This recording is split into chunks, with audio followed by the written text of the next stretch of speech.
Everything we know, from people and ants to stars and galaxies to quarks and atoms, the entire universe, might just be a simulation running inside a supercomputer inside an even bigger universe. Ancient philosophers said that the universe is a dream that we're waiting to wake up from. In this dream world of the imagination, anything is possible. All cultural items, from the dreams of our rodent-like ancestors, to books, to television shows, are merely permutations of the reality we think we live in. Today's age of computers and video games places simulations at the center of our cultural consciousness. A select group of us perform simulations for fun and profit, and we call them games, role-playing and otherwise. We live to run simulations. Join us on the Simulationist podcast as we explore our culture of simulations. Hello everybody, welcome back to the Simulationist podcast. This is the 118th iteration of the podcast, and we're recording it on the 7th of December 2014. My name is Josh Levin. With me, as always, on the other microphone, co-host extraordinaire, pop drinker, double extraordinaire, Ryan Kirkby. Pop drinker, I like that. I like that as a... What do I do in this world, I ask myself, and I drink pop pretty darn well. I'm doubly proficient in it. Yeah, that's what we do.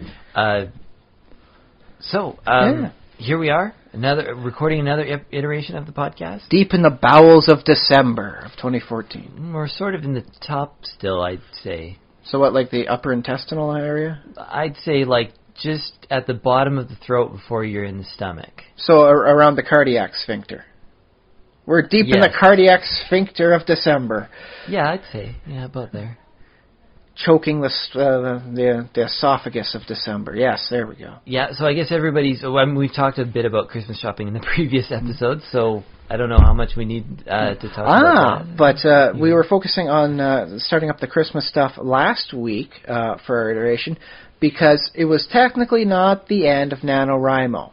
When we were talking about it last week, NaNoWriMo, National Novel Writing Month, yes. In which people, in case you haven't listened, they try and get you to write about 5,000 words a day, so that by the end of 30 days of December or November, you get like a full novel's worth of writing.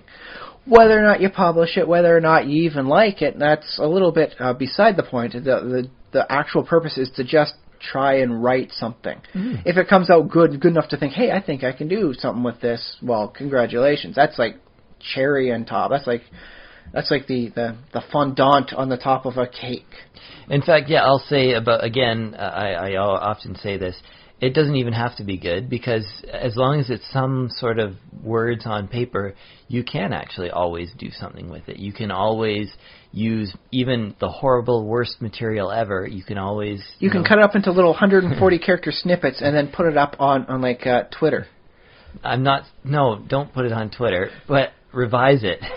Use it as, a material to develop something further. And I don't know. I've seen a good thing on Twitter where the guy finds the worst fan fiction possible, and he gets the bits that perfectly encapsulate it, like the one quote, he's got one pinned, and it's like, Obama chuckled, you mean the Chaos Emeralds?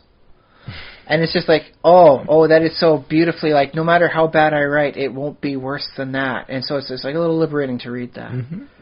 But you wouldn't put your entire novel in tweets. I don't know if you could, purposefully. There have been people that have written novels for the purpose of saying, I wrote it without using the letter E at all. And I mean, if you have a good story to tell and you can make it work without the letter E, so much the better for you. Hey, congratulations, extra challenge or accomplishment. On the other hand, if you're writing only to avoid the letter E, I don't know how good the result will be. Anyway, so for the conventional definition of NaNoWriMo, we did not exactly do it. No. I did do a variation on it, though.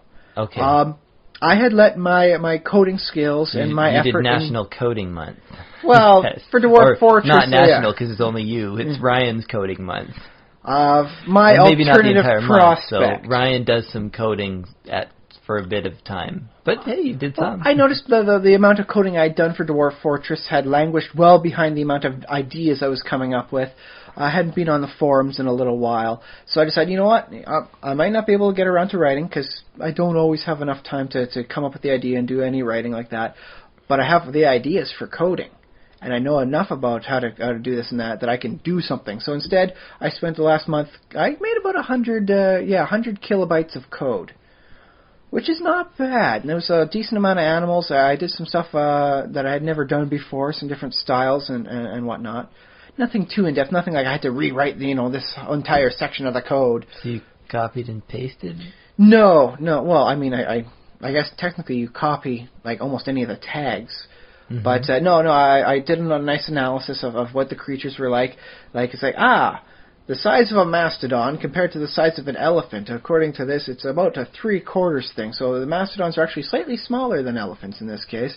And so I applied that for any Arctic-type creature. It's 3/4 the mass of its tropical cousins. And so I was actually doing some research and getting the numbers balanced out. Found some interesting cryptids. Apparently down in the Antarctic waters, a lot of Japanese people have been reporting kind of like whale people. They call them Ningen, which just means like people. Yeah, I think you mentioned that like last podcast or maybe the one before. But I was working out the numbers on that, and according to the like their estimations, it's 20 to 30 meters long, and I'm working the numbers. It's like that's sperm whale length. Mm-hmm. It's like this would be like a sperm whale person, sort of thing. Like is that? Like, how do you hide that? And some people the Southern Ocean is big, pretty big. Yeah, but there's been whalers down there for hundreds of years around the Antarctic area. Someone would have caught this, sperm whale kind of. Well, but how long did the giant squid go without being ever seen? There was evidence of it enough to put them on maps for hundreds of years, saying around here, like here there'd be, like dragons. Here there'd be like weird squiddy things.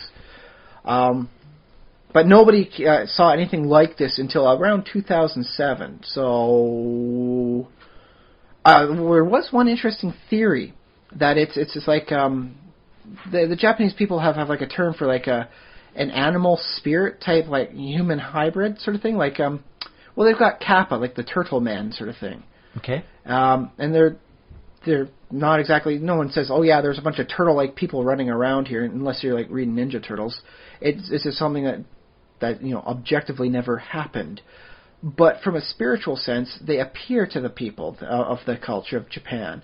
And so somebody comes up with the idea like, what if the Ningen are these like a tropical, Antarctic equivalency to the more standard types of spirit animal people?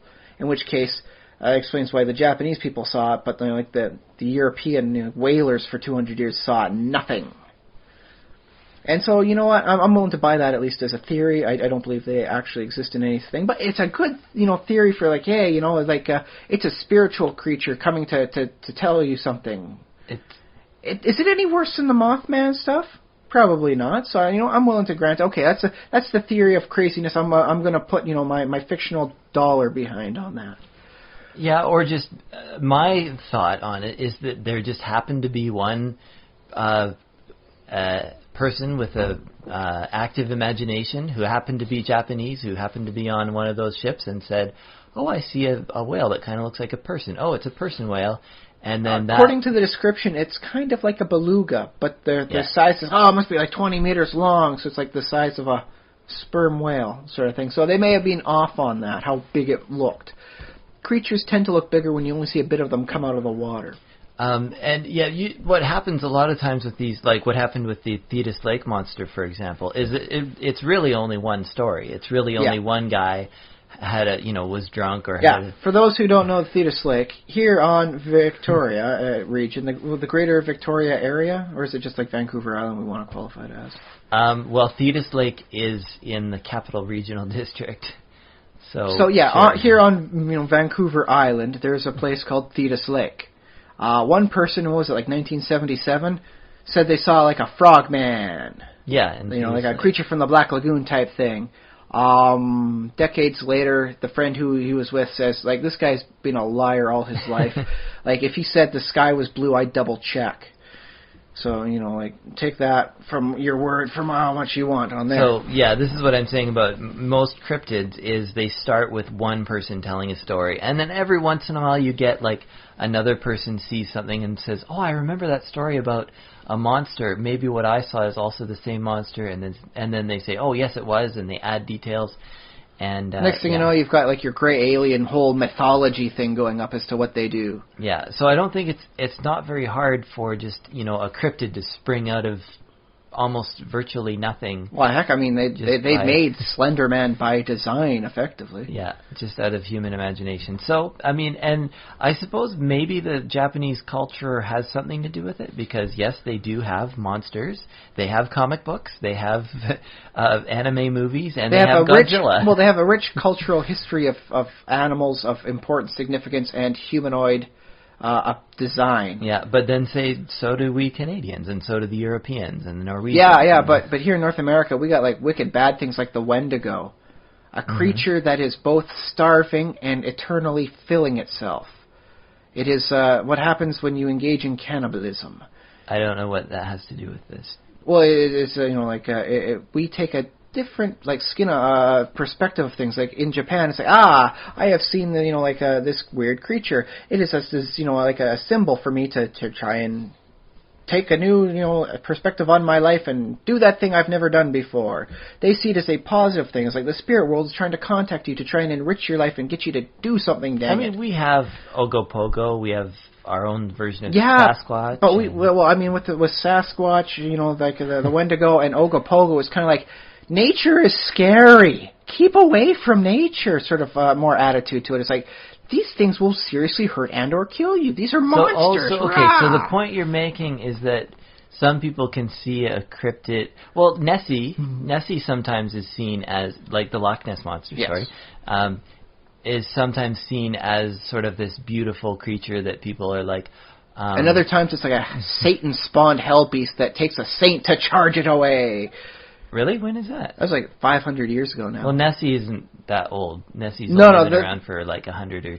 No, there's some pretty old stuff on the Loch Ness Monster, and one of them's like some people were they're going on a boat sort of thing, and the monster comes up behind them. It's a Loch Ness Monster, and then a saint was on the shore, and he's like, the power of Jesus says, get the heck out of our way, and the monster sees like the cross, and it flees because a monster is not part of proper nature. That must have been sent by the devil himself. Well, that might be a story that existed, but I don't think they associated with the Loch Ness Monster until at least the 19th century. I'd have to double check when it was supposed to be, but it is one of the earliest historical records. But it could be, another tale about a monster, which is plausible. There was a lot of weird tales in that sort of area. I wouldn't be surprised if it happened at another location, and then later on when they decided to write it down, it's like, I hear there's a monster here, so it must not have happened there. It must have happened here, and we just got the names of the lochs confused, and so they switched it over to Loch Ness. So do you have a preference? Because it is kind of...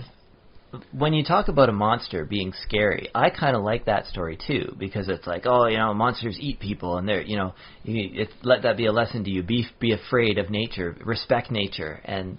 I do believe we should have more things involving the fact that nature is not anywhere near benevolent. Like every year, people get just absolutely mauled by deer because they're like, oh, look at the wonderful deer. We'll come up. What? Every year, people get mauled by deer? Yes, they'll do stuff like it's like, oh boy, let's go out towards the parks, and then they're like, we see a deer, and the father will, oh, it's a nice deer. I'll go up and I'll pet it just to show how wonderful nature is, and then bam. The deer. I mean, it doesn't even need to be like a deer mauls him. Doesn't even need to be a buck, because I mean, like I've had to fight, like a doe before, and they will come up and they will like launch themselves up, onto their hind legs, and they'll just like circle around with their front hooves, and it's just like two spinning like hooves of death, man. If you ain't quick and you don't know what to do, they will get you. They will crack you in the head and they will stomp on you. And that's not even a monster. That's a deer. Yeah. And deers can get pretty scary. I've seen a deer eat a bird. They're herbivorous only because they're too lazy or physically capable of killing and eating whatever flesh they want. And that's nature as just a general default. And I think we should have more cryptids and creatures that reinforce the nature of nature being red in tooth and claw. Okay. So there we've made that case, but there's also the other case for the nature which is beautiful, majestic, well, you can have both. noble. It's the nature that inspires you to improve yourself, and when you see that beautiful maned Sasquatch with the the skunk ape, powerful like haunches and eating berries and let's work it with a mundane creature. Have you ever seen a cougar? Like, not like the cougar that, like every once in a while they say, like, a cougar was seen in town and they wound up having to put it down. Those are the cougars that are so, like, it's injured or it's, otherwise starving and it can't eat in its normal resources area. It has to come into humanity to try and make ends meet nutritionally. Have you ever seen, like, a real cougar, a healthy cougar? I don't think so. I mean, I've seen a glimpse of like running away, like a cougar. Like I was like, I'm pretty sure that was a cougar. I've seen a cougar. I've seen a cougar staring in my general direction. I've seen a cougar running away, a healthy cougar back in the hometown area where I grew up. And I'll tell you this, it's beautiful. It's magnificent, and I don't think, no matter how fit I ever become, if I win the lottery and devote all that lottery winning into becoming physically fit, I don't think I'll ever be as physically fit and prime as that cougar was. That cougar was magnificent in its physical probably nature. like riddled with parasites too, but well, it's dead now. I mean, it was like 20 years ago. Yeah, but they don't live too long. And it was technically around humans, so there's a good chance eventually. Shot it. Well, we didn't shoot it. It was on our property, but we were looking at it, and it was looking at us, and decided we weren't worth the time, or it's like, hey, those people just staring were you kids at the time? It was me and my dad. And no, I was just finishing up just before I went to university, just as I was finishing high school. Because it is my understanding that cougars will not attack a grown person. By and large, most animals won't attack any kind of person unless provoked or starving. Which is why when you see a cougar in town, you got to worry about the kids. This is a cougar that will go to the extreme. This is like a dangerous cougar. This is like a wild, crazy thing. As nasty as like a homeless, like a crazy person sort of thing. It's like, whoa, who knows what they might do sort of thing. No. But no, this is like a cougar in it, technically just on the edge of its own, like wild nature setting. Magnificent. You don't need, like any unicorns to say, nature is magnificent and beautiful. There was a primal beauty in that cougar. And you know what? Not just the sense of sight, everything. Like, before we even saw it, we smelled the cougar. We smelled like the smell of blood and sweat, and just and it's like it's a predator somewhere. There, we found it. It's right over there next to the trees that are falling over, and we saw it. And on every sense, it registered a primal, functional beauty. So is this like just a natural human response to seeing an animal that you don't see every day, that it sort of inspires something in you? Or is this sort of that cougar was muscular. It's like, dude, I want that musculature. It makes me want to. At this moment right now, I have not had an urge to just lay down on the ground and start doing sit-ups and pull-ups and and all that as much as the cougar made you want to do push-ups. Okay. The cougar made me realize the wonderful beauty of being fit. We have the deers are mauling people, and the cougars are telling people to do push-ups. Well, they're not telling you. They're showing through example. Yeah. Through their example of being fit. They show me, like, look at the magnificence of being in shape. I want to go for a little bit of a jog right now, just remembering the cougar.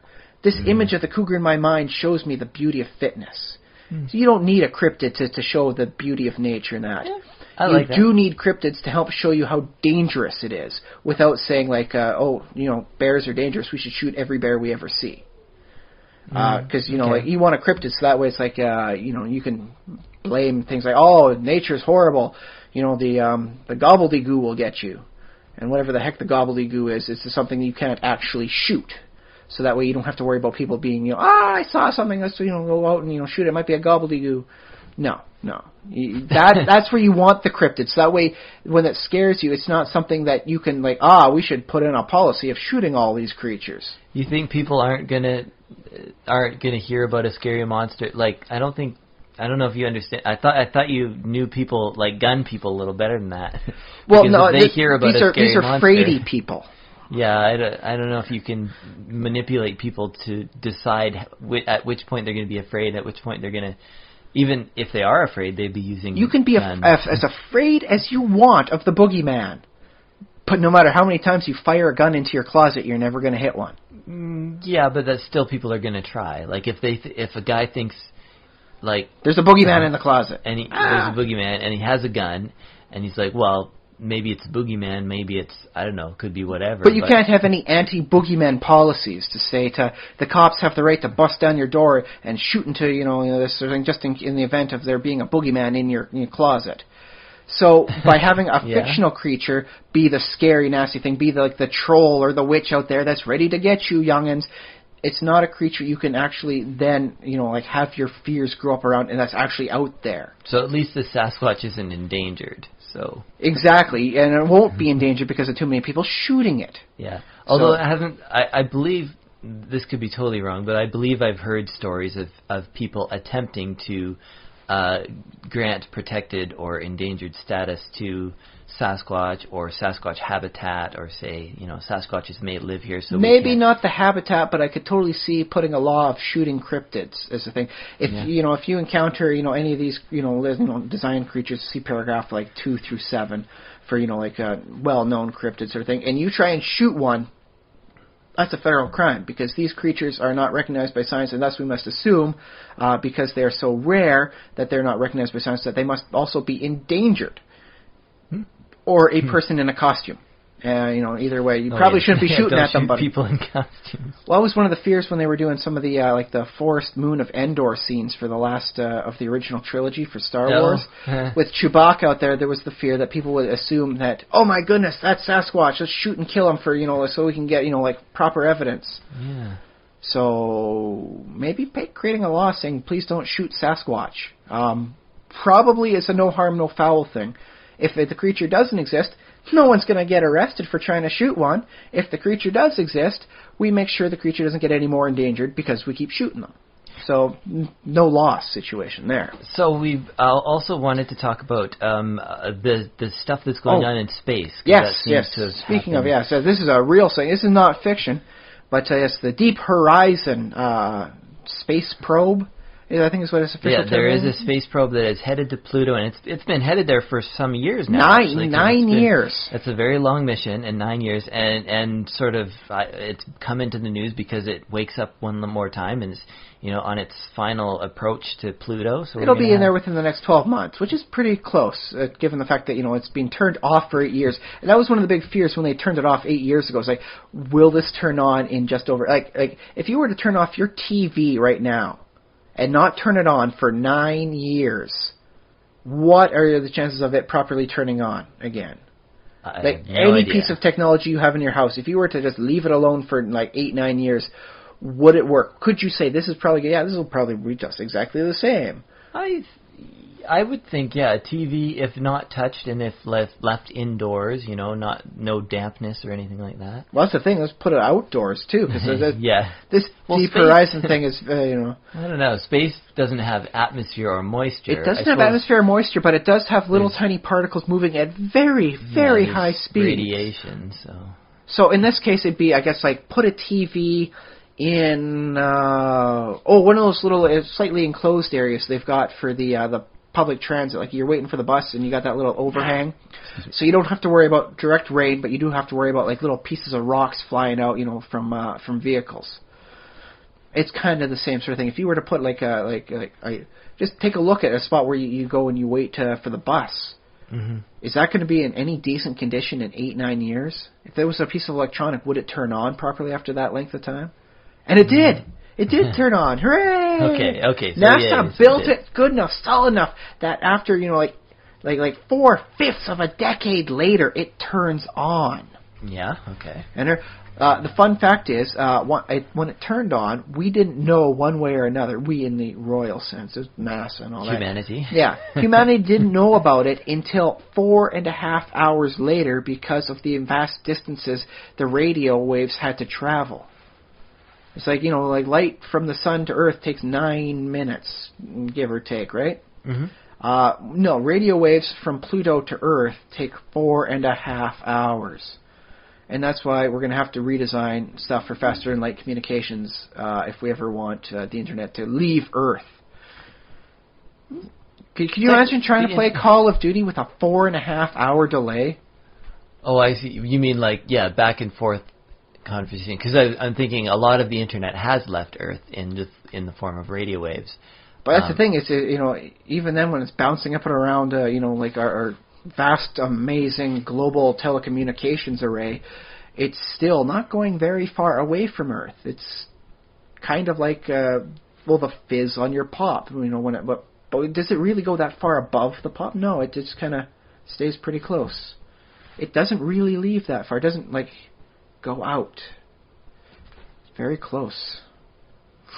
I don't think it's like that, because radio waves don't stop. They just go forever. They will get gradually, what do you call it? Dispersed a little bit. But yeah, basically they can go forever. Which is why you can make the argument that 1,000 star systems have seen Howdy Doody, but it that far away, 40 light years away, with the spread out and the dilution, how many alien civilizations could have received and understood what the heck Howdy Doody was about.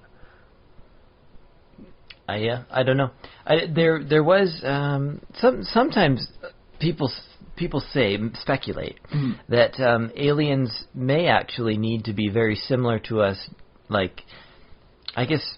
How does this very work? Many regards, to be able to intuit exactly how we're doing things here. I'm trying not to say this in a way that it's a tautology, because aliens have to be like us in order for us to recognize them as aliens that are like us. So well, you think about the various different styles of communications. I recall one story about, it was a fictional story, so it'd be two Aborigines in Australia, and they're walking, in the whole thing, and they see a series of power lines or thing, like a telegraph relay. And one of them says, hey, what do you think those things are for? And the other guy goes, I got no idea. And the first guy goes, I think they're for communication. They allow people to hear things very far away. And so they both put the ear next to the telegraph pole, and they don't hear anything. And so the first guy concedes he was probably wrong. It's not for any sort of communication, and they go off. And they don't realize, that the telegraph pole really was for communications, just not in the way they can understand it. Well, yeah, but so radio and telecommunications for radio waves requires a conversion box. The thing is, they didn't spend that long studying it, and we're talking which about... is what the whole NASA, SETI at home stuff is about. Yeah, trying to understand in a potential way. Is there any pattern? Can we see any pattern going on in this box of data? Yeah, that's the thing. You set up, you have to. Yes, it's well and good to be a guy on a in the outback, encountering things and speculating on them. But if you actually want to discover things about the world, you set up a laboratory. You got to sit down. You got to do science. Yeah, you do your math. You publish your papers, and you have a society that's sort of integrated with itself and with people conversing with each other. Hey, what do you think about this? Sending ideas across to a different continent where there's a whole city, with a whole university of people who are working on problems. So, or at least a department of the university working on the problems. Yeah, depending on how big, what sort of, it could be a technical university, in which case a lot more. Yeah. So, and I think that basically if you add up the sum total of the Earth's scientific capacity, I think we probably do have a fairly good chance of deciphering an alien Howdy Doody, for example. Given the fact that we're able to look at the right data, sort of thing. If they're using something like a neutrino, stuff, so it moves at such a rate, then maybe we get it. If we're not looking at neutrinos, there's no way we're going to get it, even if it's a very easy pattern to deduce. The thing about neutrinos are very hard to detect. Well, I'm using them as a nice example. Yeah, the Earth, and you got to put a pool 2 miles down, of heavy water to catch these neutrinos after they've been slowed down by the 2 mile crust sort of thing. But that's the other thing that science can tell us, is that it can tell us sort of which methods sort of kind of are more useful for, there's a certain area of the radio wave spectrum that are this is a good place for people to communicate at this range, so that's where we should probably look. We expect aliens to also look there for our signals. There's an entire area of biology that's devoted to figuring out which is the best method of communication between or within a species or between species, how it all relates. Bird songs work great at the proper density of trees, but then you get out towards the edge of the forest where it's being clear cut, and all of a sudden their songs just it's just horrible. The acoustics are all wrong. It doesn't work right. They don't wind up getting any mates because it doesn't carry the right way. And so, yeah, like there's like an entire group, of scientists out there making sure that if you cut down, like selective logging in an area, you selectively log into only this sort of density so that it doesn't disrupt the bird songs in the area. So once you're gone, the birds can still properly mate, as opposed to all of them sounding so horrible. No mating is happening at all this year. No mates for anyone. Just forget the species ever existed at this part. And it works especially well with like fossorial mammals, because you got the huge problem of like there's all this dirt in the way. How do we send any communications out? And there's some nice like tapping systems where they can wind up hearing. And I mean, there's some things like you would not really imagine for how things work. Like when whales send out their signals back and forth, how do they hear it? They hear it through their jawbone. The jawbone connects up to part of their ear in there, and it translates out. Their jawbone acts as like in this case, like the radio antenna receiver. Yep. And I was like, whoa, your jaw receives it. And people thought they were crazy when they thought they were hearing like the radio programs when they got fillings in their teeth. No, those people are crazy. Oh, okay. But the whales got it right, man. You send out the acoustic right vibrations, and it hits you in your jaw, and your jaw vibrates the right way. And it's like, whoa. All right. So what else do we want to talk about? I think there is also, I know Ryan launched. There's lots of space stuff. I don't know how. Yeah, space. I'm quite happy that space is getting back into the big stuff. Yeah, we're big fans of space. I'm a big fan of going back into space, because it seemed for a while there's like, okay, yeah, we kind of had some fun with space. Is there any like commercial applications? No. Okay, let's do something else. Yeah. Well, I think it's inevitable. I think humanity's going to get there eventually. I think it's just a question of which country does it first. And I think the first person that comes up with a non-propulsion system to get us up into outer space, like that's easily viable, oh my goodness. They forget all the other big names in history. That's the name that's going to wind up being the one that everybody learns. Oh, you mean like a space elevator?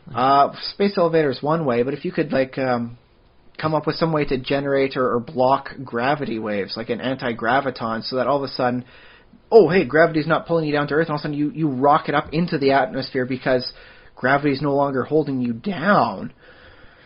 Congratulations, you have ushered a whole new era in just being able to get up there. Because, face it, like this, pick out a neighboring town from where you're living. Like maybe even a suburb on the other side of town. There's a decent chance it is farther away from you than space is. If it's 4 kilometers space away... is kind of arbitrary. What did they but say, when you 100 get to kilometers? That's not bad. I mean, but by some definition, you can do some interesting stuff at even like 7-8 kilometers away.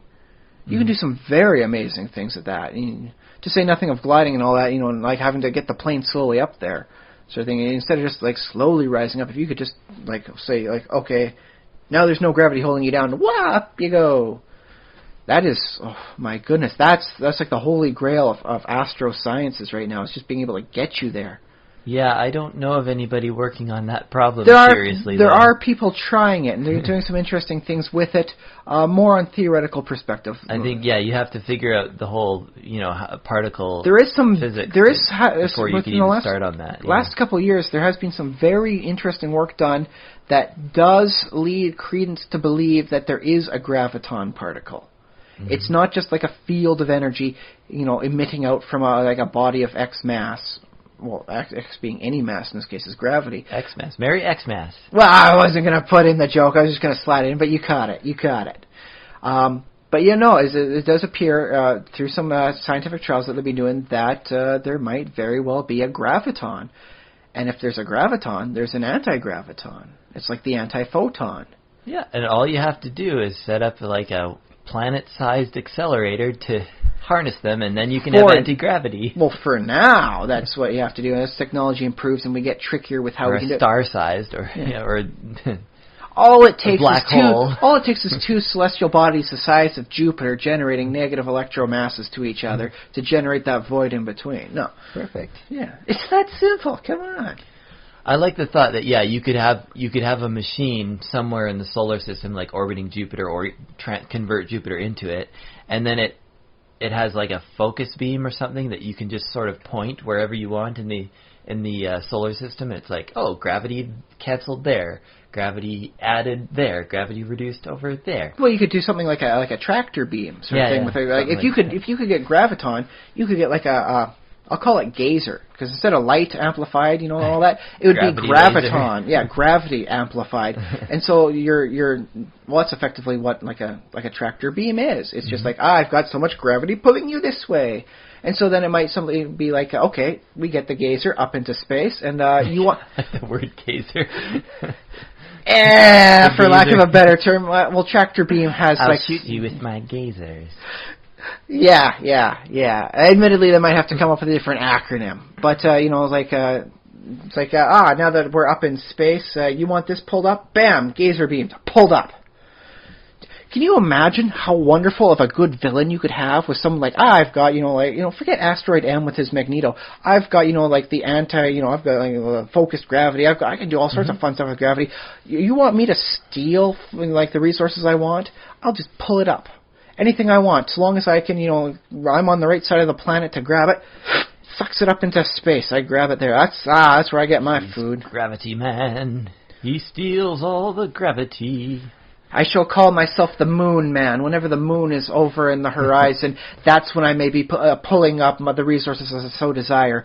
The Earth is merely my supermarket, and I've got an unlimited credit card.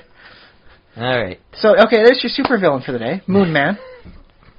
Okay, well, sure, we'll leave him there. I'm sure he could use more development, but we don't have a whole podcast left to do it. I'm picturing like a 1940s guy, like where they rocking around, like anybody with like a rocket pack sort of thing. Like he's the villain they're going to fight. Well, can we leave that as an exercise for the listeners? Okay. Who is Moon Man? What does he or maybe even she look like? Moon Woman. Okay. Moon Lass. Lady Moon. Yeah. And whether or not, like, is this person evil or maybe a little bit good? Or maybe just really greedy. They're doing it for what they believe to be the better or good. It's like Earth is, society is decadent. I'm creating a new utopia on the moon. And if I need to pull the resources out of the Earth to make this utopia happen, so be it. Okay, so I was going to ask if we can move along a little bit more. Was there anything else besides coding that you got up to simulation-wise this week? I was thinking, I saw what you did for Dwarf Fortress this last little while. You saw my YouTube Dwarf Fortress snippets. Yes, I found your fresh take in your learning perspective very invigorating. As for me, is that a compliment or? It is. There are times for me when I'm not even like looking at the buttons. It's just like I want this to happen, and then my hands say it's this, and I'm doing it. Yeah, because Dwarf Fortress has some interesting key combinations. You kind of, after you do them a few times, you just remember, and Yeah, and so for me, it's like, this is just how it's always been. You, with your fresh take on it, you're looking at it, you're studying it, you are analyzing the system, and it's gotten me to double think, like, I don't use any of these, I don't use bars in my fortresses at all. Why don't I start working at them? Because I saw you, like, browsing down, like, is it this, is it this, is it this? Here's what I'm looking for. Yeah. Whereas for me, it's just like, I hit the buttons and I create this, and I'm not even looking at the stuff I don't usually create. Well, that's true. Those menus are really neat because there's stuff in there, like, that's a great way to learn to play. Because I started with just reading some tutorials, and that was fine. But then I was like, okay, I got the gist from the tutorials, and then I could see that, all you have to do is look at the menus and see there's a whole list of stuff that you can just go read through and see what you can add to your world. And, so I found that emboldening, and so I took up an idea that I had for a fortress. And it's like, I'm going to create like an oasis in the middle of the desert. And it's like, so I'll pump water up. And it's like, well, I could just pump water up into like a big basin, but that's not that difficult. I want something bigger and better. So it's like, what if I made a large pit and I made the water only at the top? I put like a glass surface and I made it a whole thing like an under the pool sort of thing, like a weird, crazy lifestyle like that. And I got more, and I got more. And like as I sit here with you, Josh, I'm looking through 1, 2, 3, 4, 5 pages of notes and designs, various different styles. Like, how do I design it? Do I do this? Do I do that? What style do I go on? How much resources will this take as I start working out the calculations? And I build, and I construct, and I design. I build, I construct, design. I refine my design. And I was like, instead of just one, lake onto the bottom of my lake, I'll create a 2-story lake so I can have a second waterfall going over the edge, and it'll be looking so beautiful. And, ideally so beautiful. In reality, with Dwarf Fortress, you get anything wrong with liquids and you wind up killing everybody. There's every chance if I get anything wrong while actually making this sort of thing, I will wind up creating a lake at the top, a glass bottom, and then another fully solid lake underneath with a bunch of drowned dwarves lingering at the bottom. As the fortress completely dies because I miscalculated one thing. And welcome to liquids. At least I wasn't using magma. Although, with the designs I have, it's all properly magma-proofed materials. Very easily, I could very well make it be all magma instead of traditional water. I could make it a hellish, like a demonic oasis. And you want water, I've got the opposite of water. I've got liquid fire.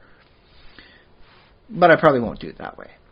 But, and then when you came on in here, Josh, today, for our podcast on the week, it occurs to me, I got 5 pages of notes for something I haven't even generated a world on. I've never looked at the map. I haven't looked at, anything like this.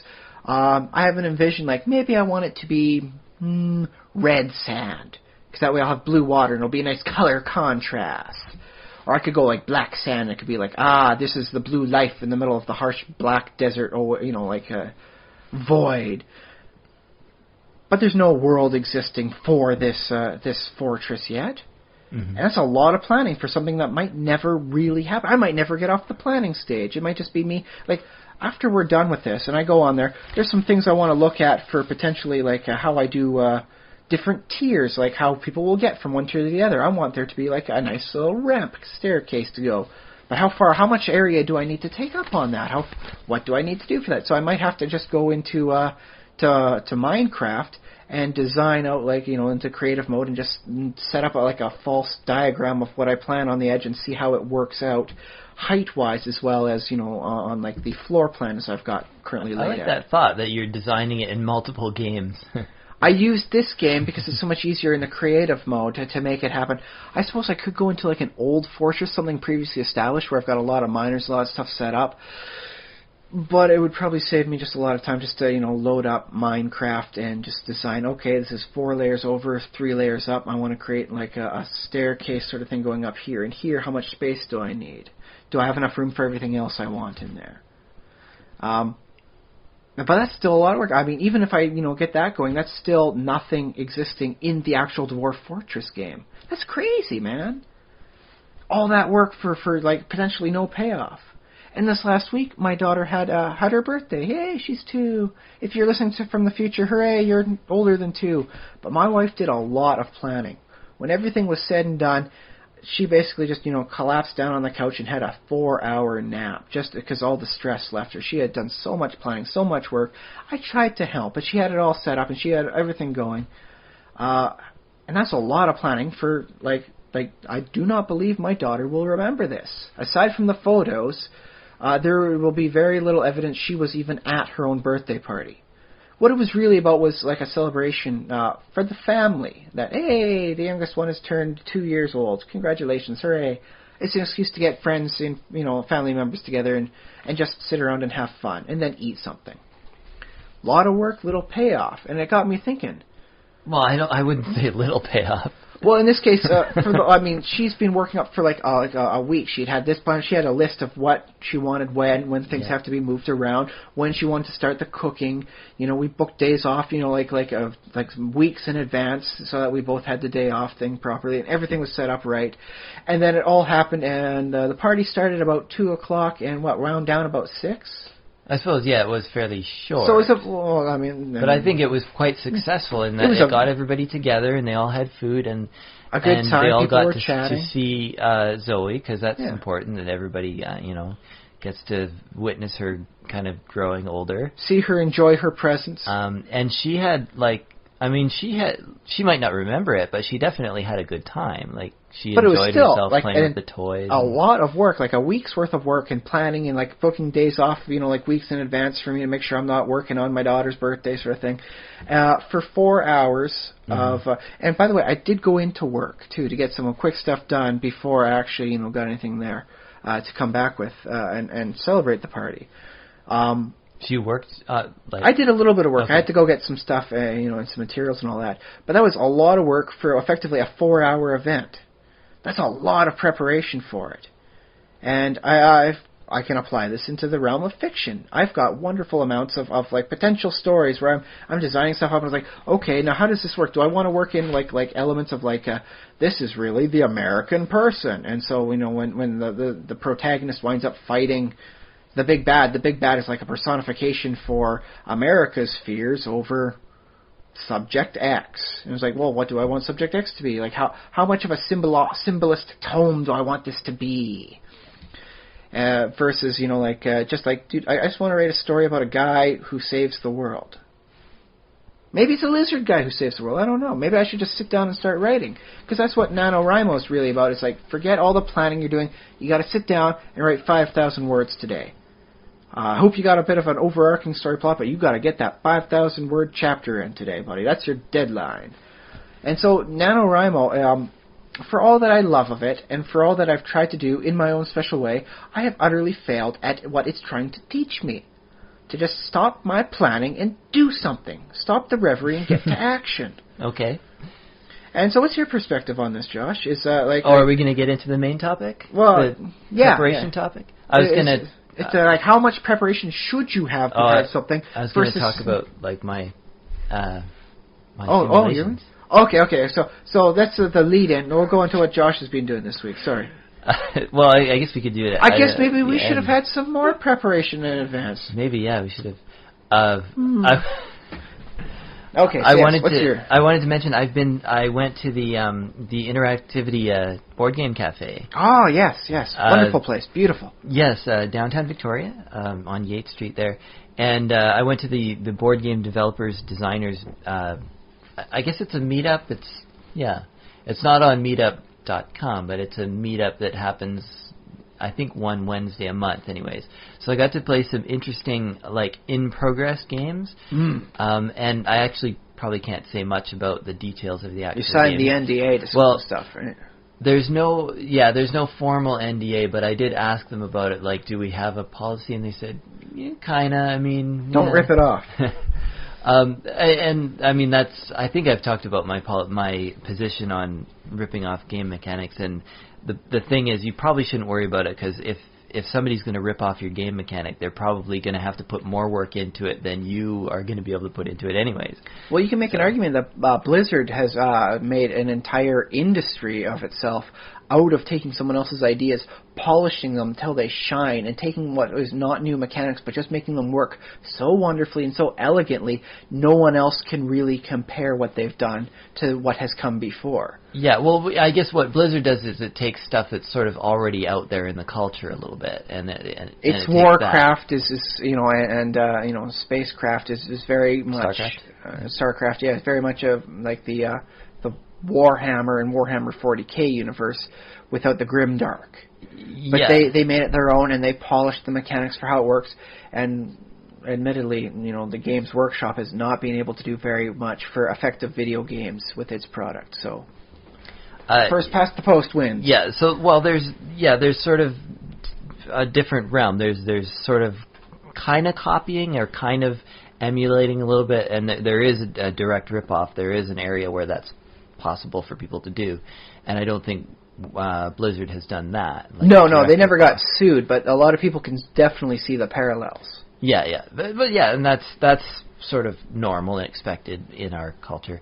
But yeah, so should be expected more, but that's a topic for another day. I'm hoping that in the future that these games that I've got a chance to play, perhaps at some point, some of these guys, including the game, like I'm working on a couple of different games now, that perhaps they will come out of, sort of this Victoria scene, I guess, and be games that everybody is playing. The next Settlers of Catan. Yeah, well, there's, one of the games, should I say too much about that? One game is sort of in that Euro style.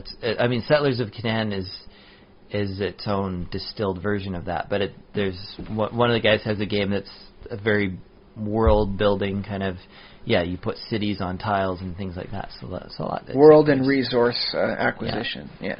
And so there's that. So there's playing card games and playing with the different mechanics, game mechanics, not car mechanics. Although, if you could make a thing where like there's only enough spare parts to build one car before you leave your post-apocalyptic vault and go out into the wasteland, everyone else must starve. Well, there's your plot for a board game. Yeah, that could be a board game right there. And your card mechanics are vehicle mechanics. Yeah, so that's that, and I've been playing Minecraft. Although Minecraft, what happened is the server went kaplooey, and so it had to be reset for a few days. So most of what I've been doing is just redoing my previous work that I had done. I don't see that as a bad thing. I see it as like a watermark. It's like, I did this good before, I want to do better this time. Actually, that's true because, okay, I'll tell you, before, like, I set up a little, like, a chest and a workbench and stuff, like, I sailed out to an island, like, I got a boat and I went on the map and I sailed out to an island. And the Rock Block server, you don't need to, like say, this island is mine, I need to register it with, like, an official group so that nobody else is allowed to, like, play with my island. It's kind of, it's small enough that it's basically informal. If you put up a sign, like, I personally don't think it's really, Doing some work here, please don't disturb. I don't think it's polite to claim an entire, depending on the size of the island, but this is a fairly big island. Talk to the British about Australia sometime. I don't think it's cool for like a player to be like, okay, I am taking this entire island and nobody else can build here.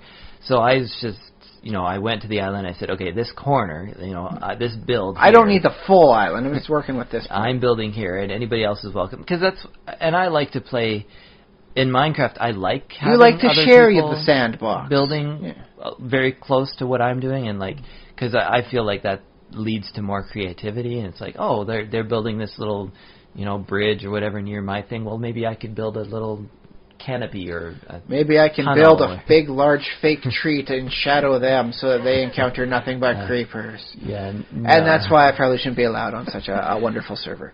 I shall talk to you later if you want to, because I could probably a nice passive server would probably do me well. Someplace where I can just see what other people are doing and have fun, and not have to worry about you're not allowed to do this because we're afraid of dynamiters. Yeah, so what was I talking about? Oh, yeah. So I sailed up to the island. I put a tiny little base on there and, started collecting the prismarine shards that, there's ocean temples. The deep water shards, water, yes. And they have, those weird fish monsters that you have to fight, and they're really tough. So I was doing that, but I was kind of half-assing it. And I collected enough shards, and then I picked up and I left. And then, of course, the server got reset, so I'm like, okay, I'm going to do this right this time. I'm going to set up a base that's sort of self-sustaining at the site, because you have to bring in, in order to fight those monsters, you have to bring in potions, because, the ocean is dark, so if you get a potion of, what is it called? Seeing in the dark? Potion Cat's eye. Night vision? I always call it cat's eye. Cat's eye? Okay. It sounds a little bit more eloquent, and it tells you exactly what it does. So what I was doing before was every time I needed to go out there, I would have to bring all the potions with me, and bring the special boots that let you run underwater and stuff like that. So I had to bring out. So with the server reset, I'm like, okay, we're gonna have a self-sustaining base, a little farm for all the materials that you need to brew in potions and make the potions on site. So that now it's sort of any time you want those items, you just go back to the island and get them. So I think it ended up being a good thing because I ended up working a little differently on that. I find that there is no better person to challenge than yourself. Because Yeah. that way, even if you lose, technically you already won. Yeah, so that's what I've been up to simulation-wise. So, but that still feeds into the main topic, because you tried it the first time with very little preparation, and then you decided, no, I want to do it with more preparation. I want to make sure this is right. Yeah. Air quotes right, because I guess right is subjective. Well, yeah, and about preparation, I'll tell you, lately, I have been very about spontaneity. I've been very interested in less preparation and just doing things, especially because Minecraft is a game where you can make mistakes, and if you really want to redo it, you can just take it down again. Well, that's the thing with Dwarf Fortress. If I want to carve out the stairway, and all that sort of thing, and I mess it up, I'm going to have to rebuild it with blocks, and everyone's going to be able to say, these were blocks that were rebuilt. The only way I can put the natural stone back in is if I do some obsidian work. And then that involves a lot of potential for destroying everything. Yeah, I guess different games will encourage different levels of preparation, I suppose. Well, that's the thing. I mean, for all this preparation work I do with this fortress, if I start digging down, I want something that's, say, 20 vertical levels all total. Maybe more, maybe less. It depends.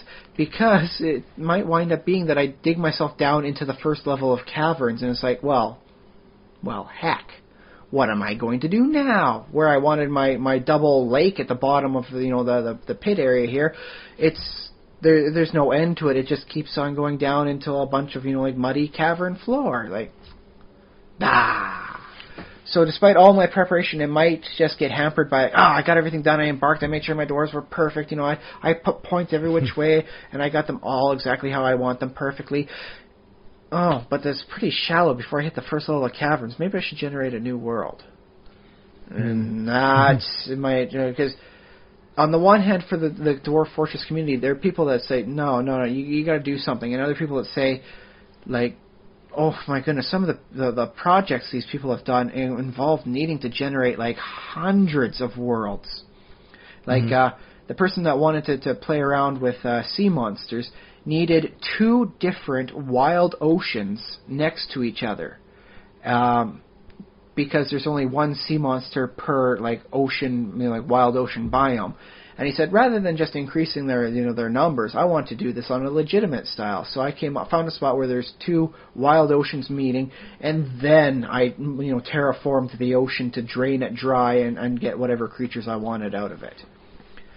And to get those 2 wild ocean area biomes, especially back in the day, because now things have worked out a little differently. One ocean can have multiple littler biomes. It encourages better fish populations, more growth, less complete obliteration of a species locally.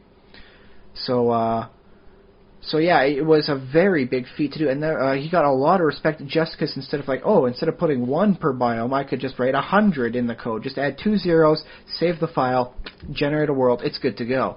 Mm-hmm. They decided, no, I'm going to do this, the standard, difficult way and generate a few hundred worlds and see which one has the qualifications that I'm looking for. There we go. Now I'll begin my work. Yeah, I wouldn't do that, but I guess. It's Dwarven science. Dwarven science is particularly weird in that regard sometimes. Well, especially with a game that's in alpha, I would just say, okay, that's not an intended feature of the game. If they wanted us to breed sea monsters, they could make that a lot easier. Well, there's some interesting work that the coding doesn't, even if you're dwarves, you mod them to be completely amphibious creatures. Water, they don't need to breathe, they can go through water. The coding says never to go through water, never to put water as part of your pathing. Mm-hmm. So that even if your dwarves can swim wonderfully well, never need to worry about drowning, they will still walk around a body of water. Mm-hmm. As opposed to walking, swimming through and then saving time. So you can make a decent argument in that, no, it was never meant to be that way. On the other hand, that's what makes it so much fun. It was never supposed to be that way. Let's make it happen. It's weird. It's fun. It's Dwarf Fortress that way. Yeah, well, people like games that they can break for some reason. Or that not break, but I believe a wise anonymous person once said, a system is best understood when it's at its least stable. So the process of breaking the game and finding ways to abuse it is a way of analyzing the system, the black box that is the coding. So maybe it's a bit of a love letter to the programmer sort of thing. I love it so much I really want to see what you're doing, but I can't actually go in and manipulate things, so I will have some fun doing weird, crazy things. Right. And next thing you know, instead of having minecarts hauling stuff, you've got minecarts as a railgun weapon. You fire at your invaders. Because why not, right? Yeah, true. Okay. What's better to fight off goblins with than, a high-powered railgun / minecart? Just rocketing into their torso. Well, in real life, I would use probably some kind of cannon. Cannons are kind of hard to create, and it goes beyond like the 1400s technology that they're looking at having for their upper limit. Cannons weren't invented in 1400? Not as anything reliable. I thought they were. I'll have to look that up. They existed in some form, of course, but it was more towards like the old Chinese rocket stuff. And he's saying like medieval technology, 1400s, is about the end of what we want, except for different cuts of gems. In which case we'll say dwarves have extra knowledge because they spend most of their lives working with gems and having fun with it. So they'll have maybe 1600s, like gem cuts. You don't normally. That's a fun thing. If you find like a really old like an antique, like a piece of like gem-based jewelry, you can tell how old it is based on the cut quality and style. Say, this is a very unique and interesting cut style that wasn't developed until the late 1600s. Okay, so, the ring can't possibly be from, this king in the 1400s. Very interesting. I really dig that sort of stuff. Yeah, it's detective work. I know, right? It's beautiful. Yeah. But yes, I mean, I've done so much work. I have 5 pages of notes. I'm doing like inventory analysis for just the central way for the dwarves to get into their subterranean, lake utopia. Yeah. It's going to require. I'm looking at several thousand gems. I'm going to need. Well, I want of any kind of cut. It doesn't matter what kind about of cut. Preparation is that there is that possibility that you're never gonna it's not gonna be realizable. So in some way, the preparation is its own reward, because you're obviously enthused about this and excited. And every time I look at an area and I say, okay, now what do I do with that? It's like when you first wake up, how everything's blurry and all that, and then when your eyes start focusing and you're waking up, it all starts coming into clarity. Whenever I look at a part of this fortress I'm dreaming up, I look over here and it's like, no, it won't be one lake, it'll be a double lake, one of which is higher than the other, so we have a secondary waterfall. But to make sure everything works properly, we're going to have some like observation areas like right on the edge, so that you can have like the dwarves go up and actually watch the water fall over the edge, and it'll be beautiful. And I'll have floodgates moving here and there. I can have areas where the floodgates will open up, so instead of just like a proper solid wall in between these areas, it'll be like an area that opens up, so if I ever need to, I can like equalize the water levels between the two zones. Might wind up killing some dwarves at the lower tier on the outer edge of the lake, but if I need to, I could do it, because it'll be in there, and that means I'll need levers for this and levers over here, and where do I put my lever room? How do I want the design to go? And the more I think about it, the more it refines, the more beautiful it becomes to me, as I see it more and more, and it's coming to a point where I can like close my eyes and just focus, and I can see myself.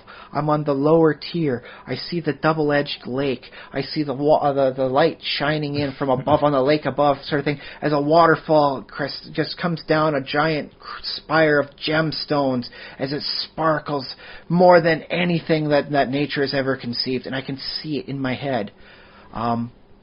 There's also like giant ravens flying around underneath. In the underground area, there's like giant birds circling around. It's like its own like tropical biome underneath the desert. They're tamed. I breed them for eggs in this mine, sort of thing. And giant raven eggs, they're huge, man. These will feed a fortress. Well, I would think giant raven eggs wouldn't exactly be small. That would be contradiction, although it's possible, I suppose. And the only reason I'm going with like the giant raven eggs is because they live like 20 to 40 years, so they're very good for having for a while. But if I could find a more colorful giant bird, I might go with that. So maybe I might have to find giant parakeets. Okay. Trade with the elves for that. But then it comes to me again, it's like elves and dwarves, especially in Dwarf Fortress, have very odd history. On the one hand, they give you wood. Yay, look at all this wood they're giving you. On the other hand, they're giving you, look at this, they bring crazy animals. They came in this year and they gave me, do you guys want some grizzly bears, some tame grizzly bears for your fortress? I'm like, yeah, I'll take the grizzly bears. You guys got a giant wolf too. Come on, I'll pay all sorts of stuff for that.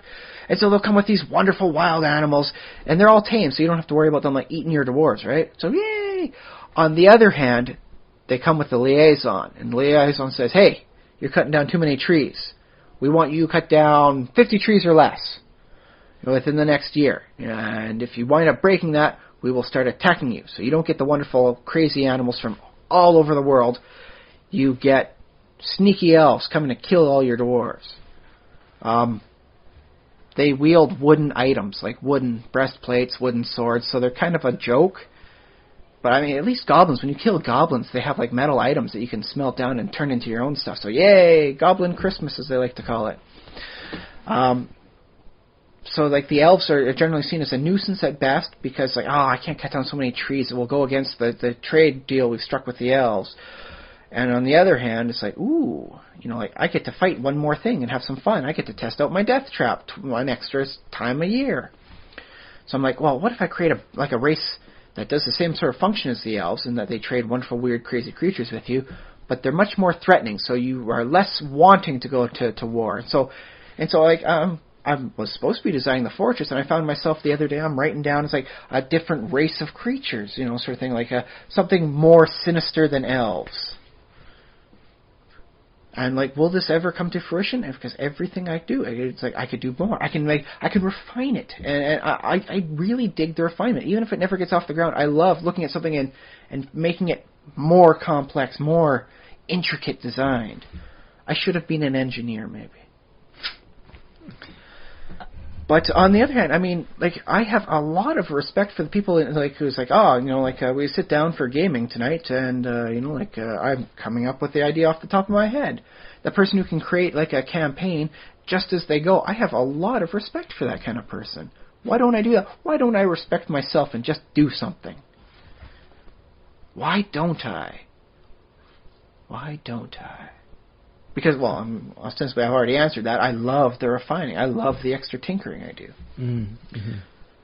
At the other hand, I know if I keep going at this, it may be that I never make the fortress. It only will ever exist in my mind. I will not share it with the Dwarf Fortress forums. I will never be able to regale them with whatever the name of the fortress will be. The wonderful underground tropical oasis. Is there a map editor in Dwarf Fortress? Yes, I believe the Dwarf Fortress hack, DF hack, allow you to do all sorts of fun things. So you could, in theory, just make this just draw it and just say, this is what it is. And not just that, I believe there's some programs where you can convert it off into you can convert it into a Minecraft map. That's very unstable, and they say make a backup save before you try that. You may wind up crashing your entire computer in the process. Well, making a backup save is not too hard to do, so. And it's always wise, especially when you realize, oh no, I didn't know this whole problem happened like 3 years ago. Now everything's ruined, but if I want to keep playing, not have to reclaim my fortress, I'm going to have to, go back 3 years. Hey, fortunately, just go back to my save index. Spring of 2051. Let's start it up again. Because if you want to talk about like preparations, like this is the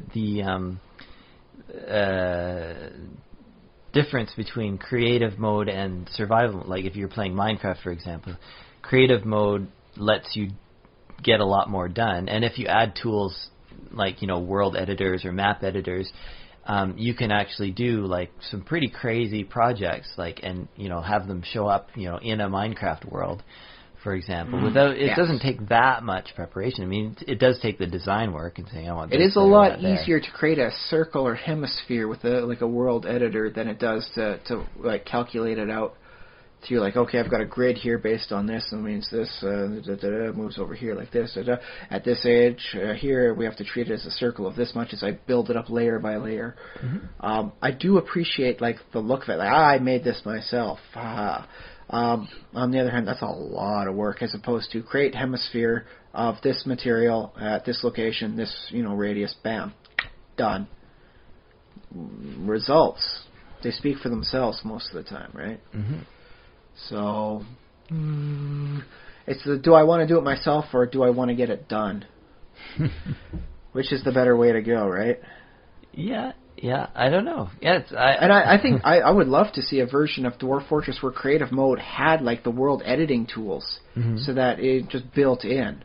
Forget the toggle for cheat codes. Yes, no. World world yes, no on this thing. I would love to see that. Well, I'll have to put that feature in when I develop my my block mining game. I do encourage it. The ability to mod your own stuff does give you that wonderful hardcore group of people that will wind up coming together and sticking around for a longer term. And when people get dull of the vanilla game, they can always go to chocolate, as they like to call it. So, there's that. Cool. Yeah. But like, do you like what you, as you said, you're trying to make an effort to just get stuff done, just to go out there and do it, darn it. Yeah. Sort of thing. So what steps do you take to make sure that happens, that you're not stuck in the referee like I am? Where I'm planning and planning and planning and doing I need to find, a program that will allow me to create like a circle on a grid, and so I can identify, how much of a curve this part of my map will have.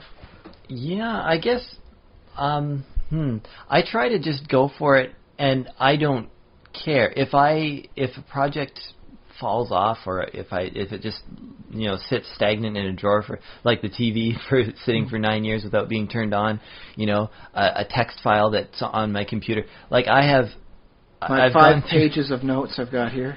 Yeah, I have computers. I have like text files in my computer that have survived multiple computers since I've just here's all the the junk that I've thrown off into to do later, or to ideas or whatever, just in text files, and like brought them over to the next computer and then to the next computer.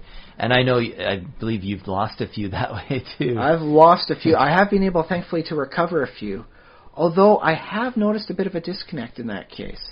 I've got a wonderful fortress. I thought I had lost it when my computer crashed, but I was able to recover it. Yay!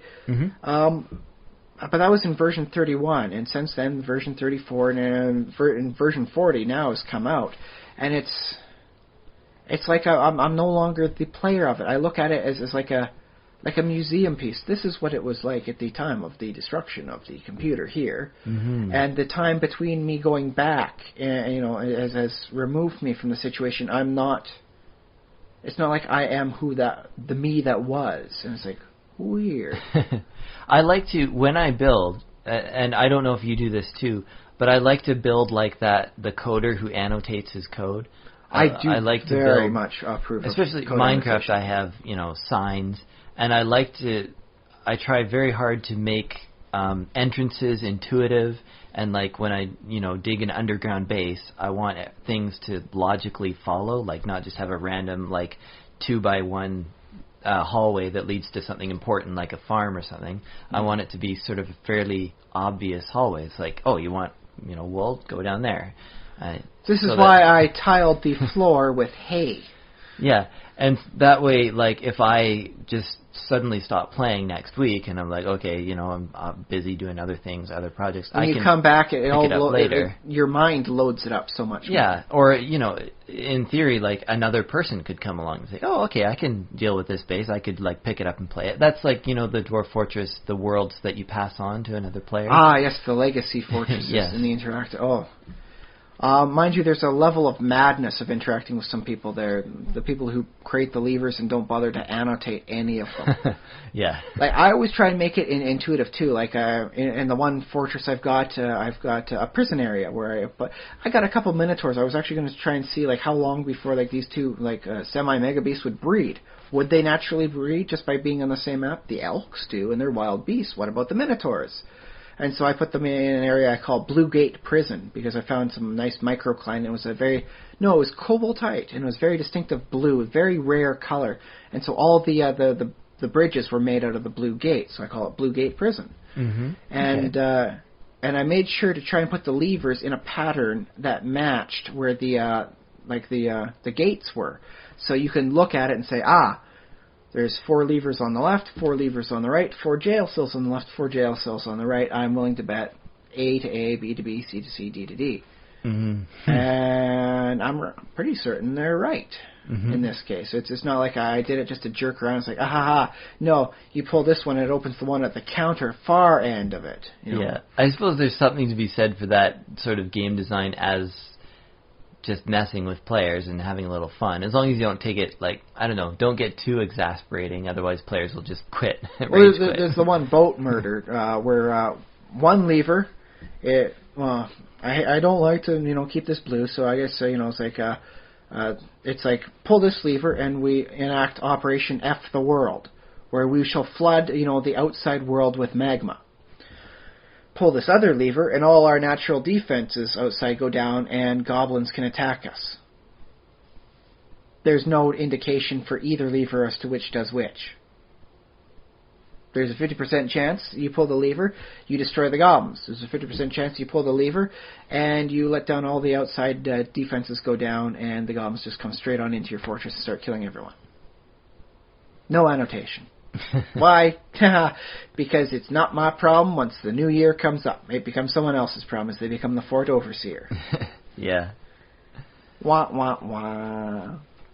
I have seen, like, speaking of preparation, though, and, like, working preparation into design, what some people do, like in Minecraft, for example, or Dwarf Fortress, is they have sort of, the scaffolding is an example. Like, you do sort of temporary structures to sort of get you to a stage, and then... I need a spot to house the bed properly so I can fall asleep. Yeah, but then you later on, you remove that, and you move things around. So... a little bit of that, when you're talking about preparations, and some of that is just, having your grand design be built in stages. And I think every design has to, at some level, be built in stages. Well, especially for Dwarf Fortress. If I'm starting off in a desert, I need to put my food in a secure location really quickly. Otherwise, buzzards will come, steal my food, and start trying to attack my dwarves. Yeah. And so it'll be a situation where my dwarves are scampering after vermin to eat. Well, meanwhile, on the outskirts of the map, the buzzards are eating like delicious, kitten tallow roast. Delicious. Yeah, and you can, it's funny because you build, the dwarf fortress that everybody builds, your starter dwarf fortress, but that can be like sort of just a camp for, a builder's camp for something bigger that's becoming... Which is one of the things I like about my current design is it's going to take up so much space that's going to need to be hollowed out. I could just say, okay, 50 squares around either way, 7 stories down. It's all going to wind up getting hollowed out as I, start putting in the lake later on. And I can build whichever way I want because eventually it's just going to get mowed down and just eradicated. Yeah. It's a thing that happens. Welcome to Dwarf Fortress. It'll get destroyed or renovated. Although I must say, in instances of a dungeon design, I think taking a basic outline and then modifying it based on different creature needs is a very nice way of achieving an organic look to it. Mm-hmm.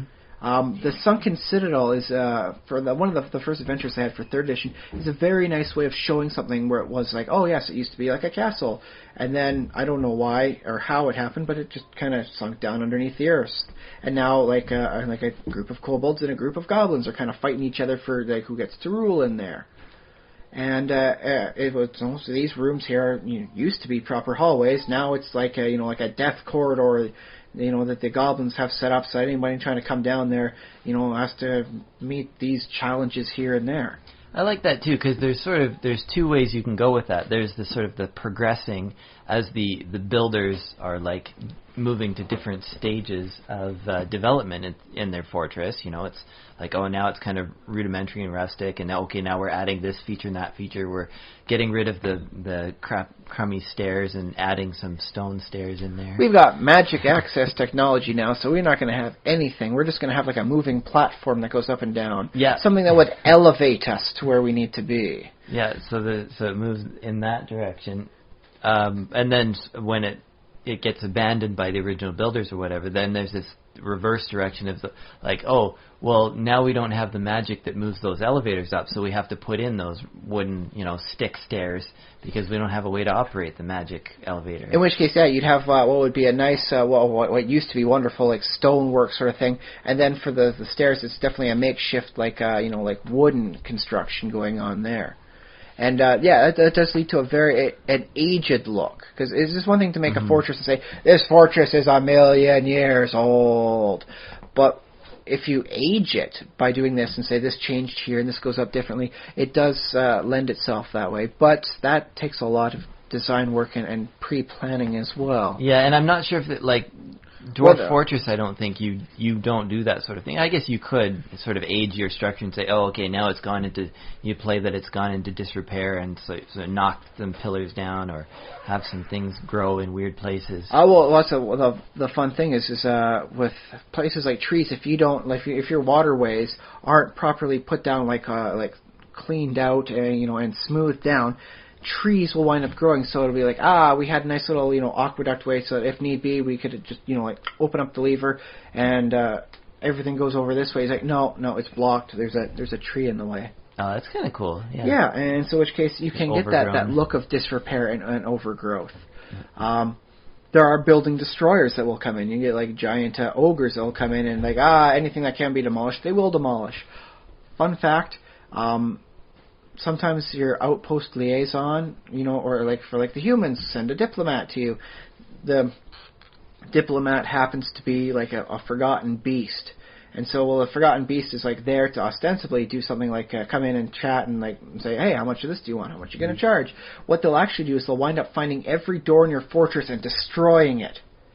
So I had one that the creature stayed for 8 months before I finally got it technically trapped, destroying a constant series of doors. Every time it would destroy a door, I'd have a dwarf put in a new door. So there was like 8 doors it was constantly going around destroying. And then I had some ballista set up, because that's about the only way to like accidentally, in air quotes, hurt a friendly creature. You fire a crossbow bolt into Dwarf Fortress, you will never accidentally hurt your own crew, which is kind of nice. There are some things like you can accidentally pour magma on the elves and just burn them up.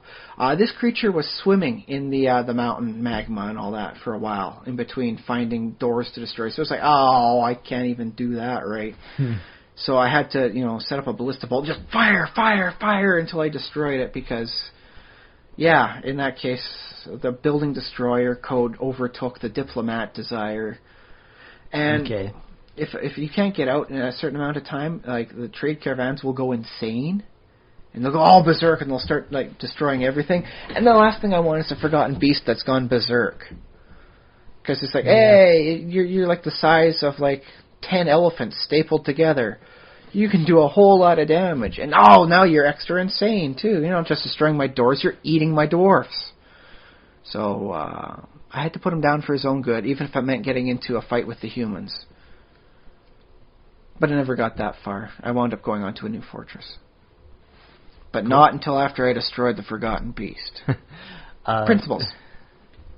Just want to remind listeners that there is an email address that they can send email to. TheSimulationist@gmail.com is our email.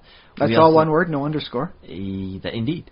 We also have Facebook.com/TheSimulationist and YouTube.com/TheSimulationist. All of those places have like little boxes or like comment areas where you can put, we're happy to read your comments and feedback.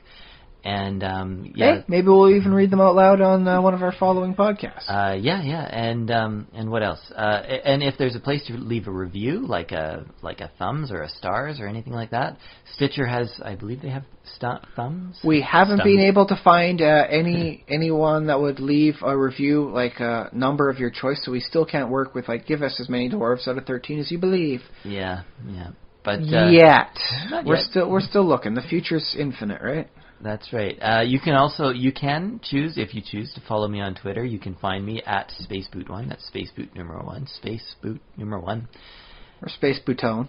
Or SpaceBoot. No, because it doesn't work YouTube. that way. Yes, that's the YouTube one. That's my YouTube. So you can watch some of Josh's initial forays into Dwarf Fortress.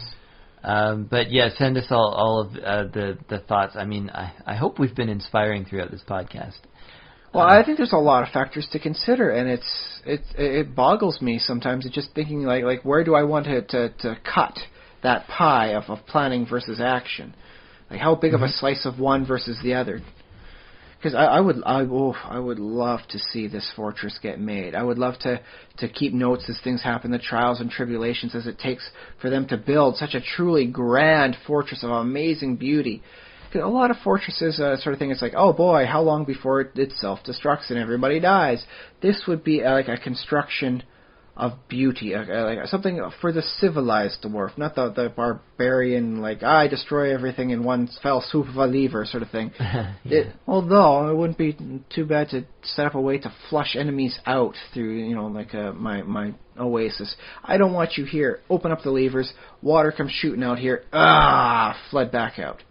Or even close the doors behind you and just make sure you drown. So long as I'm not fighting the undead, does that qualify as better or worse?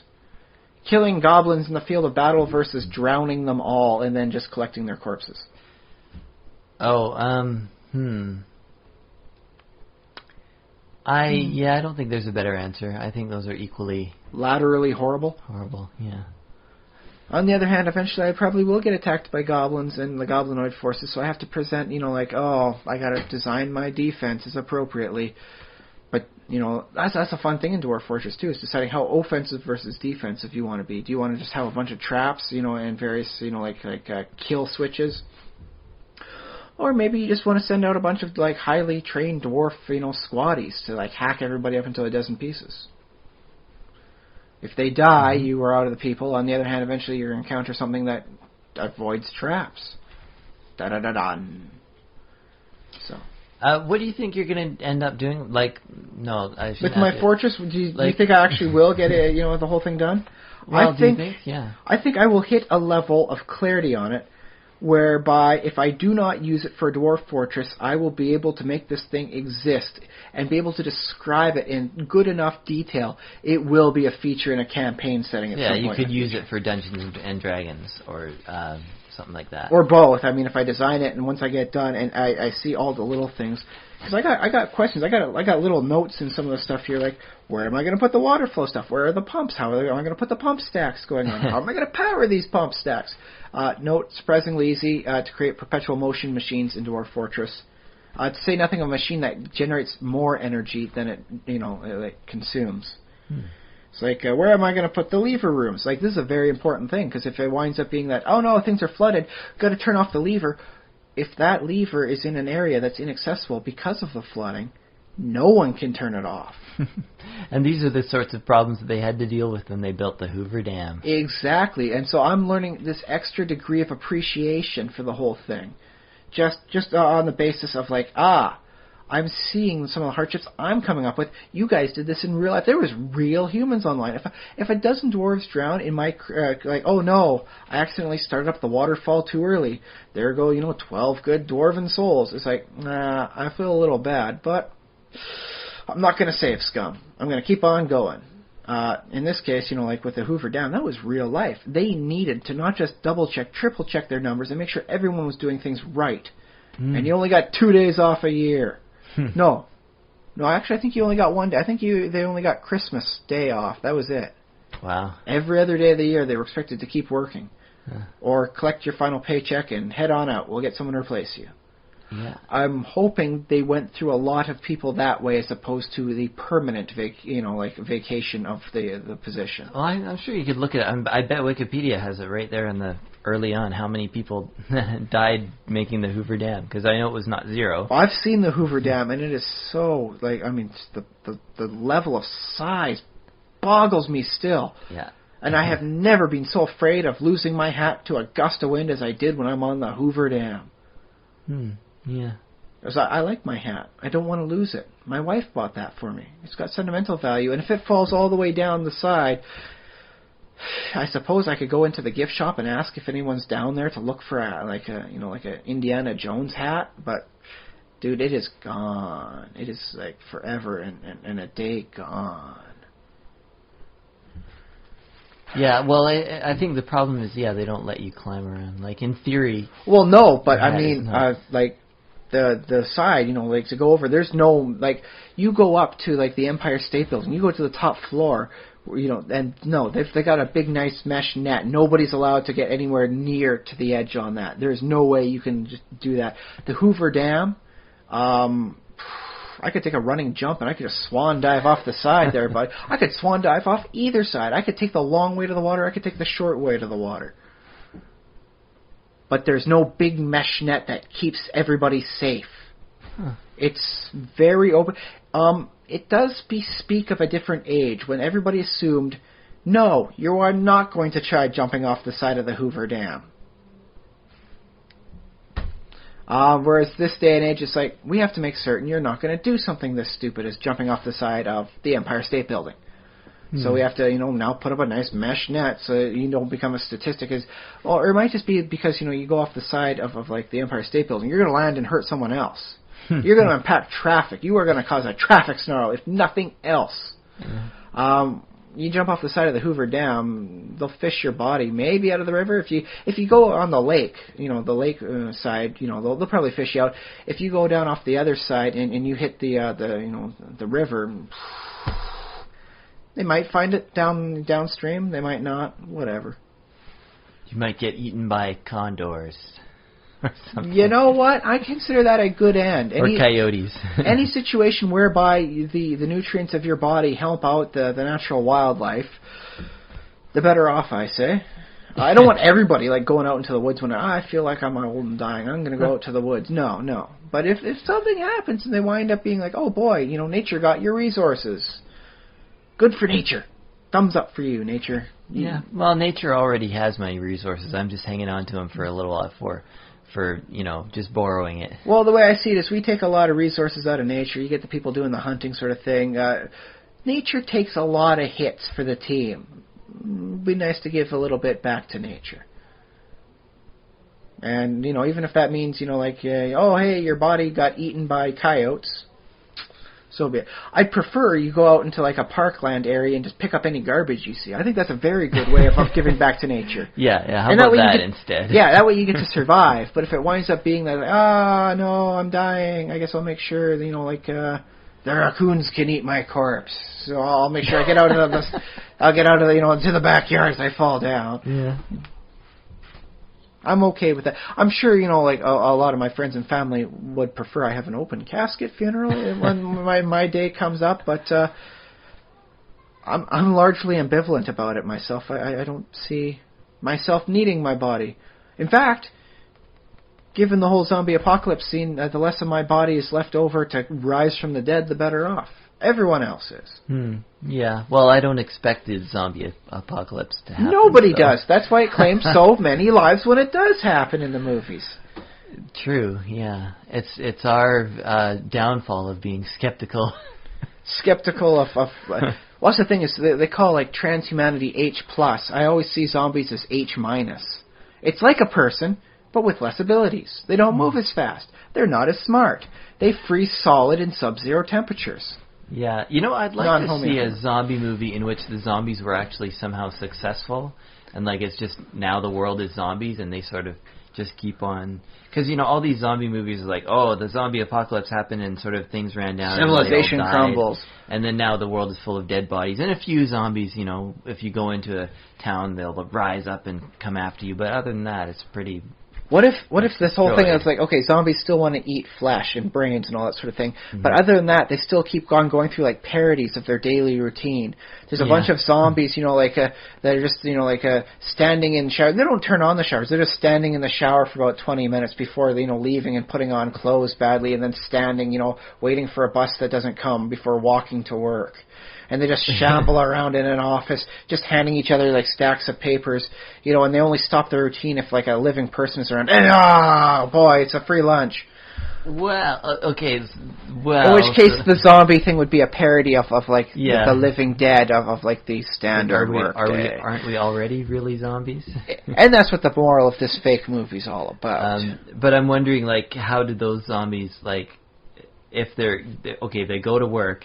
What, do they get a zombie paycheck and they spend it on zombie groceries and eat zombie food? No, but it does work like that. The boss man does, hand out slips of paper like it would be the paycheck. It's not actually a paycheck, it's just slips of paper. Oh, I love it. And the whole society works because they still go to the grocery store. And they give, they give, it's not real money, but they still do the motions. And they still get, maybe it's rotten food, but it's still, They still take it home, and then when it gets really rotten, they still throw it out. Yeah, and the delivery truck drivers still bring truckloads of maybe slightly more very badly, food. 5 kilometers an hour with the zombie speed driving. Yeah. And the whole society is some sort of weird, bizarro thing, but it's still essentially functional. Still, everybody somehow does their job. And that, it doesn't matter that you're the living dead, as long as you do your job just well enough to keep society going. It's a net positive for everyone. I like it too. Imagine it was some sort of alien fungus that was this is how we need to, we only live on brains or something, or live in human brains, but we can't have them thinking for themselves, but we need them to keep on doing those. So it's this fungus's way of propagating itself. It has to just affect us enough to keep itself dominant, but not enough for us to endanger the society which produces so many living human beings. Yeah. So on that note, I think that's a podcast. And I think we may have come up with a really sweet 30 days late idea for a novel. Well, maybe next year. Well, if one of our listeners wants to jump on that idea, let us know. And write it out, man. We'll look at it. We'll review it. We'll review it favorably. I will review it honestly, but I tend to honestly like zombie books, so. Well, I think the symbology of it could be very beautiful if done right. Yeah. Very, very sarcastic and subversive. So I think, I've been Josh Trelevin. I've been Ryan Kirkby. Is there like a final verdict as to where you want to, draw your line between planning and acting? Oh, I can't even. I think as far as actually like playing the game goes, I still prefer the spontaneity. But I also think that planning is fun in its own right, and it's a valid way to enjoy a game like Dwarf Fortress or Minecraft, is to think ahead of time. Plus, that's something you can do. Like if you can't be at home playing your game, if you have work or school. If you're at work but you don't need to use your brain and you're class. Effectively a zombie at work, sort of thing. Yeah. Then one of the things you can spend your time doing is you happen to have a piece of scrap paper, you can sketch out that fortress you want to build. It's like, yes, I want observation nice cells, and I want to make them like crystal spires, so I want to come up to them to a point this way here, and so I make a quick note of that, and I want them at these locations around here. Yeah. So just a few notes there. That's not bad. But yeah, when it comes to actually playing the game, I sort of still prefer the spontaneous or just build as you go, and just because you're. Like, that's the other thing. As much planning as you do, you're still going to run into obstacles, like you were mentioning with the caverns. So, yeah, I think... Caverns is just one obstacle. It may be that my fortress gets too awesome too early, and I wind up like, oh my goodness, I've got goblin siegers, and the only thing I have for protection is a small, fence of wood around me. And, I think it would be interesting with your fortress concept that you spent some time planning, is to actually, like... when you get into the game at some point and encounter some kind of obstacle or some kind of change, is instead of just sort of powering through it will conform to my desires, is possibly like maybe integrate whatever it happens to be, or I bust down to the cavern layer, so instead of like a 3-layer deep ocean underneath in my tropical sub-paradise, I suppose is the term for it. Sure. It winds up like, okay, I have to devise a whole thing going on here. Yeah.